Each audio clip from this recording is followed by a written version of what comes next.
കരിമാലൂർ ഖാദി ഉൽപാദന കേന്ദ്രം പുതിയ കെട്ടിടത്തിന്റെ നിർമ്മാണം ആരംഭിച്ചു. ഉദ്യോഗാർത്ഥികൾക്ക് സ്വന്തം നാട്ടിൽ തന്നെ തൊഴിൽ ലഭിക്കുന്ന സാഹചര്യം ഒരുക്കിയാണ് സർക്കാർ ലക്ഷ്യമെന്ന് വ്യവസായ വകുപ്പ് മന്ത്രി പി രാജീവ് പറഞ്ഞു. കരിമല്ലൂർ ഖാദി ഉൽപാദന കേന്ദ്രം പുതിയ കെട്ടിടത്തിന്റെ ശിലാസ്ഥാപനം നിർവഹിക്കുകയായിരുന്നു മന്ത്രി.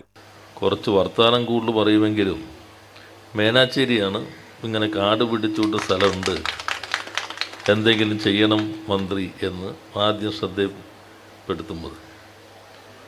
അപ്പോൾ അതിനെ തുടർന്നാണ് ഖാദി ബോർഡിൻ്റെ സെക്രട്ടറി ശ്രീ രതീഷ് അദ്ദേഹത്തെ ചുമതലപ്പെടുത്തി വളരെ സുദീർഘമായ രൂപത്തിൽ നിലവിലുള്ളിടത്ത് തന്നെ പ്രവർത്തനം ശക്തിപ്പെടുത്തുന്നതിന് അദ്ദേഹം നേതൃത്വം നൽകുകയുണ്ടായി.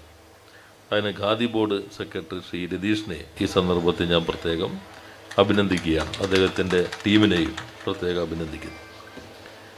ഇപ്പോൾ 30 പേര് ഇവിടെ ജോലി ചെയ്യുന്നുണ്ട്. നമ്മുടെ ഈ കെട്ടിടം 1,10,00,000 അനുവദിച്ചിട്ടുള്ളത്. എനിക്ക് തോന്നുന്നു പൊതുവെ നമ്മൾ അനുവദിക്കുന്ന അത്ര ഫണ്ട് നമ്മൾ ടെൻഡർ അവാർഡ് ചെയ്യുമ്പോൾ വരുന്നില്ല. ഇപ്പോൾ കളമശ്ശേരിയിൽ പൊതുചിത്രം അങ്ങനെയാണ്. എന്നാൽ അപൂർവം ചിലതിൽ കൂടുതൽ വരുന്നുണ്ട്. ഇവിടെ എനിക്ക് തോന്നുന്നു 67 ലക്ഷത്തിൻ്റെ ആണെന്ന് തോന്നുന്നു ടെൻഡർ ഉറപ്പിച്ചിട്ടുള്ളത് അല്ലേ.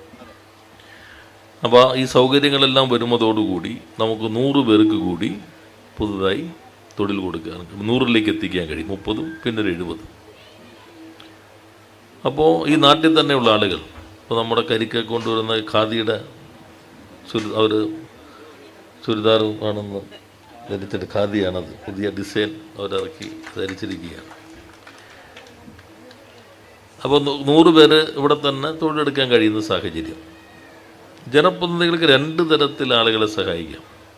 മണ്ഡലത്തിൽ നടപ്പാക്കി വരുന്ന വിവിധ പദ്ധതികളിലൂടെ നമ്മുടെ നാട്ടിലുള്ള ആളുകൾക്ക് ഇവിടെ തന്നെ ജോലി ചെയ്യാനുള്ള സംവിധാനങ്ങളാണ് നടപ്പാക്കി വരുന്നതെന്നും അദ്ദേഹം പറഞ്ഞു. കരിമാലൂർ ഖാദി ഉൽപാദന കേന്ദ്രത്തിന്റെ പുതിയ കെട്ടിടത്തിന്റെ നിർമ്മാണം പൂർത്തിയാവുന്നതോടെ 100 പേർക്ക് കൂടി തൊഴിൽ നൽകാൻ സാധിക്കും. ഖാദി പോലുള്ള പരമ്പരാഗത ഉൽപ്പന്നങ്ങളുടെ നിർമ്മാണം ശക്തിപ്പെടുത്തേണ്ടത് അനിവാര്യമാണെന്നും മന്ത്രി പറഞ്ഞു. ചടങ്ങിൽ കരിമാലൂർ ഖാദി ഉൽപാദന കേന്ദ്രത്തിന് വേണ്ടി സൗജന്യമായി സ്ഥലം അനുവദിച്ച കരിമാലൂർ ഗ്രാമപഞ്ചായത്ത് മുൻ പ്രസിഡന്റായിരുന്ന AP അബ്ദുള്ളയുടെ മകൻ അലിയെയും 38ാം ഉത്തരാഖണ്ഡ് നാഷണൽ ഗെയിംസിൽ സ്വർണം വെള്ളി മെഡലുകൾ നേടിയ കേരള പുരുഷ വനിതാ വോളിബോളിൽ ടീം മാനേജറും മുൻ ഇന്ത്യൻ ടീം ക്യാപ്റ്റനുമായ മൊയ്തീനെയും മന്ത്രി ആദരിച്ചു. കരിമല്ലൂർ ഖാദി ഉൽപാദന കേന്ദ്രത്തിൽ നടന്ന ചടങ്ങിൽ കരിമല്ലൂർ ഗ്രാമപഞ്ചായത്ത് പ്രസിഡന്റ് സബിത നാസർ അധ്യക്ഷത വഹിച്ചു. Khadi board vice chairman P Jayarajan, Khadi ഗ്രാമ വ്യവസായ board secretary doctor K Ratheesh, ജില്ലാ panchayat member KV Raveendran, block panchayat president Ramya Thomas, vice president Paulson Gopurathingal, panchayat വികസന സ്റ്റാൻഡിംഗ് കമ്മിറ്റി അംഗങ്ങളായ Beena Babu, Sreedevi Sudhi, Ramla Latheef, block panchayat member BP Anilkumar, member TA Mujeeb, Khadi board മെമ്പർമാരായ K Chandrasekharan, Kamala Sadanandan, project officer Shihabuddeen തുടങ്ങിയവർ പങ്കെടുത്തു.